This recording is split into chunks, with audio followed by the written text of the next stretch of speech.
हमारे पापों का नाश, जैसे हम प्रतिदिन गीता जी अध्याय नंबर 18 के श्लोक 25 से लेकर और 31 तक ये वर्णन किया है कि अर्जुन, जैसे सभी कर्म भले ही उनमें पाप भी हो रहे हैं वो त्यागे नहीं जा सकते।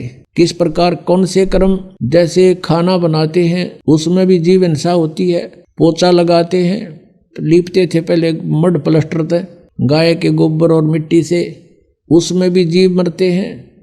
खेती करते हैं किसान, उसमें भी खेती में भी जीव मरते हैं। तो ये कर्म, जैसे व्यापारी व्यापार करता है उसमें भी जीव मरते हैं, कणक तोलते हैं और सौदा करने के लिए इधर उधर जाते हैं गाड़ियों में या वैसे पैदल, तो ये कर्म त्यागे नहीं जा सकते, ये कर्म होंगे ही होंगे। अब कहने का भाव है, अब ये कर्म तो त्यागे नहीं जाएंगे और ये होंगे ही होंगे और इनका भी पाप भी लगेगा।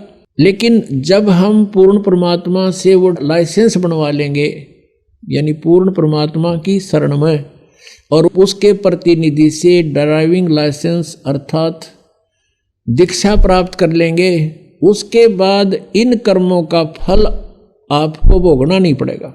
उसमें परमात्मा ने बताया है कि इच्छा कर मारे नहीं और बिन इच्छा मर जा, कह कबीर दास का फिर पाप नहीं लगा। हम अपने उद्देश्य को लेकर के सफर कर रहे हैं। जैसे किसान खेत में जाता है, फिर हल जोतता है, यदि उसके पास ये नाम नहीं है, ये सच्चा नाम नहीं है, तो उसकी कहते हैं एक हलाई में, एक हलाई ज़्यादा से ज़्यादा 30 फुट चौड़ी और 200 फुट लंबी ला लो, 40 फुट चौड़ा और 200 फुट लंबा, ये एक क्षेत्र, इतने टुकड़े में एक हलाई में हाड़ी को, किसान को इतने पाप हो जाते हैं जैसे 1000 कसाईयों को लगते हैं। अब वो पाप उसके बैंक अकाउंट में लिखे गए, फिर उसको पुण्य भी मिलता है किसान को। जैसे खेती बनी, उसमें से कनक झड़के जमीन पर गिरी, उसको जीव जंतु कुछ पक्षी खा रहे हैं, कुछ कीड़े मकोड़े उठा ले गए, बिलों में ले गए ठा के, तो उससे उसका पुण्य भी बना।